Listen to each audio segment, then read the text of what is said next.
Ngayong araw naman po ay samahan niyo kami na mag-grocery ni Lily.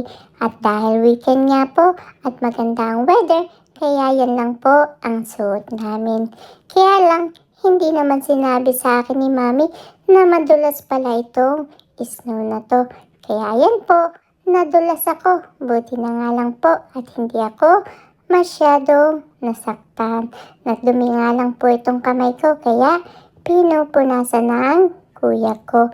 At pagdating nga po dito sa grocery store, ay excited na excited akong tumingin nitong apple. Akala mo naman talaga ay kumakain ako. Ang paborito ko lang po kasing prutas ay banana at watermelon.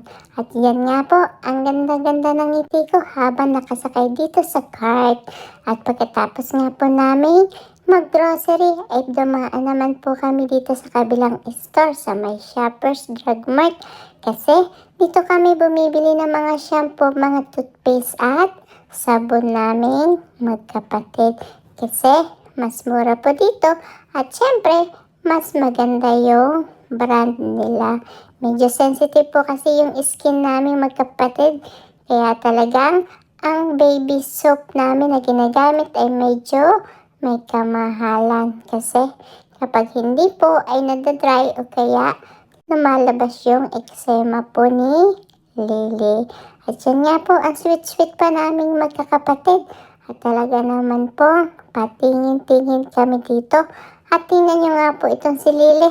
Ay hindi naman talaga papayag na hindi bibilhin itong daladala niyang baby shark. O diba?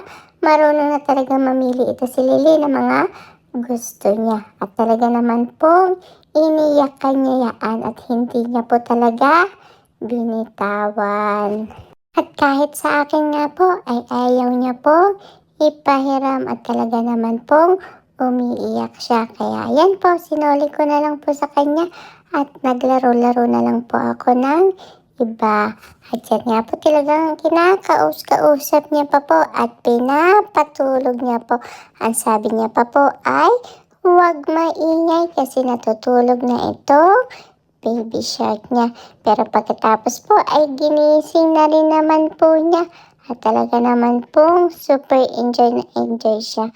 Nakatapos na nga rin po kami mamili at nakapila na po kami dito sa may cashier para magbayad. Sakto nga po nakita ko rin po ito si Pokemon at ginagaya-gaya ko. Kaya lang natutulog po siya kaya wag na lang po natin gisingin kasi baka magastusan din si Mami kapag nagising siya. Kaya ayan po, panoodin na lang po natin siya at hayaan natin siyang matulog dito. At pagkatapos nga po ay pumunta naman kami dito sa may Walmart para dito kami bumili ng gatas niya.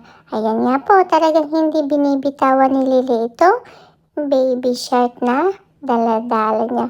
At kailangan namin dalahin ang resibo nito kasi papasok kami sa ibang grocery store at baka sabihin ay hindi namin binayaran.